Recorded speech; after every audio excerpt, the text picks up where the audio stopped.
심리를 처방합니다. 오디오북 13. 자기발전 13번째. 일하는 나의 스타일은? 일하는 목적은? 처방. 목표 달성을 위한 필수 요건. 목표 달성의 효율성을 높이려면 먼저 목표를 과학적으로 설정하고 완수해야 한다. 이는 모든 생산성 스타일에 해당하는 이야기다. 다음은 일반적으로 두루 사용되는 목표 설정과 실현 방법이다. 목표를 세울 때는 명확하게. 미국의 심리학자 에드윈 로크는 자신의 목표 설정 이론에서 효과적인 임무 완성의 핵심은 제대로 된 목표 설정이라고 밝혔다. 그는 명확하고 도전적인 목표에 즉각적인 평가와 피드백이 수반된 집행 과정이 더해지면 업무 효율을 극대화할 수 있다고 역설했다. 다음은 목표를 명확하게 설정하는 기준 5가지다. 목표를 명확하게 설정하는 기준 5가지. 첫째, 구체성. 목표는 명확하고 분명하며 모호하지 않다. 둘째, 측정 가능성. 임무 완수나 수행 정도를 가늠할 수 있는 기준이 있다. 셋째, 실행 가능성. 큰 목표를 세분화해서 구체적으로 실행할 수 있다. 넷째, 현실성. 여러 가지 요소를 고려하여 현실적인 목표를 세운다. 다섯째, 기한 설정. 목표에는 정해진 기한이 있다. 예를 들어 직업적인 인맥을 넓히고 싶다고 가정해보자. 직업적 인맥 쌓기라는 모호한 목표만으로는 원하는 바를 이루기 어렵다.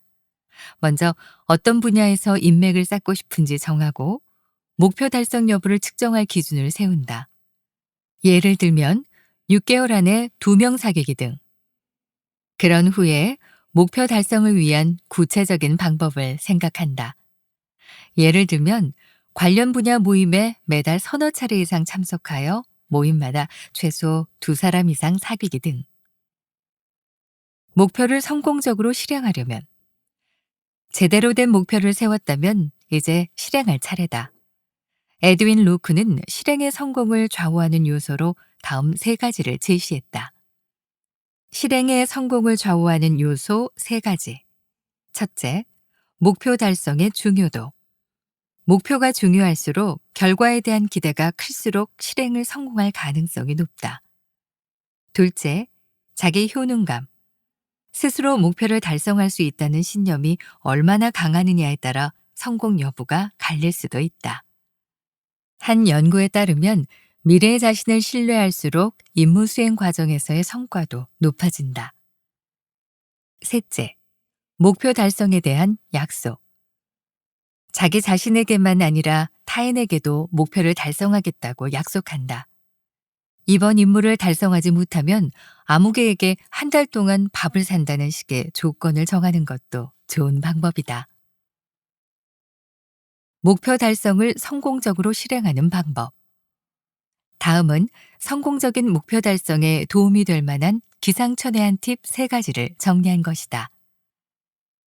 수시로 원하는 미래의 내 모습 떠올리기. 2016년 신경과학 분야에서 흥미로운 사실이 밝혀졌다. 서로 전혀 상관없어 보이는 자기 절제와 공감 능력이 실은 같은 영역, 바로 우측 축두 두정 접합의 주관을 받는다는 것이다. 이는 자기 절제와 공감 능력의 발생 기전이 같다는 의미이기도 하다. 공감 능력이 자기 자신의 이익을 넘어 타인의 시각에서 타인을 이해하고 공감하는 능력이라면 자기 절제는 현재 자신의 이익을 넘어 가상의 또 다른 자신이나 미래의 나의 시각에서 스스로를 대하는 능력을 말한다. 2가지 모두 본질적으로 타인의 감정을 미루어 짐작하고 타인의 정신 상태를 이해하는 능력인 셈이다. 따라서 목표 실행 과정에서 자신을 더욱 잘 관리하고 싶다면 수시로 현재의 나에서 뛰쳐나와 미래의 나의 입장에 서서 생각할 필요가 있다. 노벨상을 수상한 이스라엘계 미국 심리학자 데니엘 카너먼은 혹시 모를 실패를 상상하는 것도 효과적인 목표 달성에 많은 도움이 된다고 주장했다. 일명 사전 테스트 전략으로 목표 달성에 실패할 경우를 상정하고 실패할 만한 요인과 이유를 미리 생각해 보는 것이다. 무조건 실패할 것이라 생각하고 비관적이 되라는 말이 아니다. 최악의 가능성도 여러 가능성 중 하나로 보고 더욱 철저히 준비하라는 것이다. 실패를 상상하다 보면 역설적으로 근거 있는 낙관을 갖게 된다. 실패를 야기할 수 있는 요인을 파악하고 미리 대비할 수 있기 때문이다. 결과적으로 성공 가능성과 자신감도 높아진다. 보상을 주는 긍정 행동에 중독되기. 중독은 부정적인 단어로 어떤 행위나 사물을 오랜 기간 반복해서 강박적으로 추구하는 것을 의미한다. 보통은 자신에게 해로운 대상에 중독되는 경우가 대부분이다. 그러나 미국의 정신병리학자 윌리엄 글래서는 자신에게 이로운 대상에 중독될 수도 있다며 긍정적 중독이라는 개념을 제시했다. 긍정적 중독은 부정적 중독과 달리 목표 달성에 매우 효과적이다. 부정적 중독과 마찬가지로 긍정적 중독도 특정 행동에 따라오는 보상이나 쾌감, 만족감으로 인해 생긴다.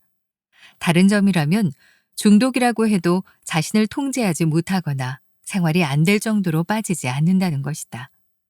사람은 조건 반사 원리를 이용해 긍정적 행동에 중독될 수 있다. 자신의 목표를 실현하기 위해 반드시 해야 하는 행동에 보상을 걸고 그 행동을 할 때마다 스스로에게 보상을 준다. 머릿속에서 특정 행동과 쾌감을 자꾸 연결하는 것이다. 이것이 반복될수록 그 행동을 더욱 하고 싶은 욕망을 느끼게 된다.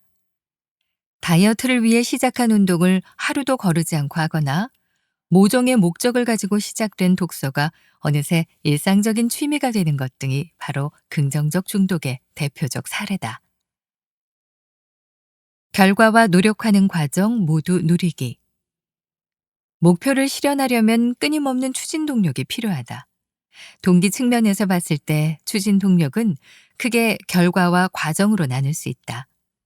결과 지향적인 사람은 목표를 이루는 것 자체가 가장 큰 동기다. 이들은 목표에 한 걸음씩 더 가까워질수록 투지가 불타오른다.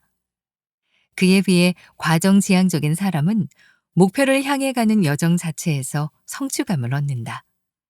창의성을 발휘해 난관을 극복하고 주어진 임무를 하나하나 해결하는 과정을 즐긴다.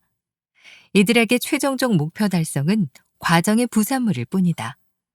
그러나 가장 이상적인 동기부여 전략은 결과와 과정 모두를 추진 동력으로 삼는 것이다. 즉, 미래에 더 나은 자신을 기대하는 동시에 노력하는 과정을 충분히 누릴 수 있어야 한다. 특히 인생 계획 혹은 인생의 의미 있는 목표라면 더더욱 결과 지향성과 과정 지향성을 모두 갖추어야 한다. 왜냐하면 인생과 관련된 목표에는 뚜렷한 종점이 없기 때문이다.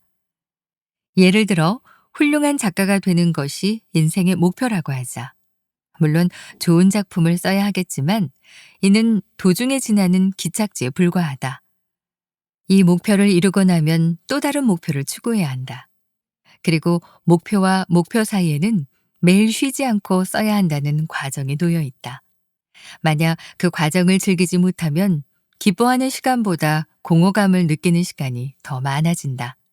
즉, 목표를 달성한 뒤 광적인 기쁨을 느끼는 짧은 순간을 제외한 나머지 시간은 늘 공허할 수밖에 없다.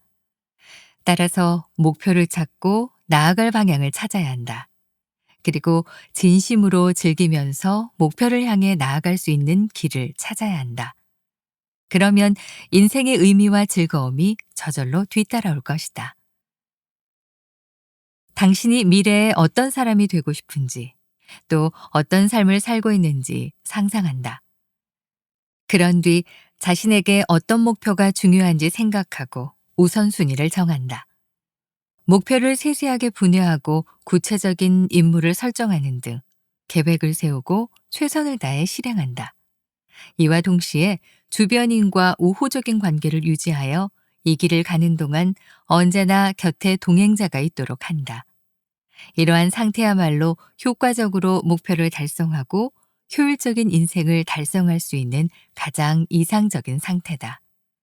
부디 건투를 빈다. 인생의 목표를 실행하다.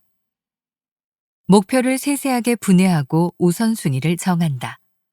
구체적인 임무를 설정한 후 최선을 다해 실행한다. 동시에 언제나 곁에 우호적인 동행자를 둔다. 목표를 설정하는 기준이다. 명확하고 분명하며 모호하지 않기. 측정 가능하기, 실행 가능하기. 현실성 갖추기. 기한 정하기. 목표 실행에 도움이 되는 방법이다.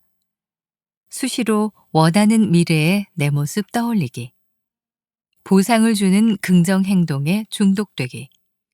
성공과 노력하는 과정 모두 누리기. 도서출판 마음책방 편엠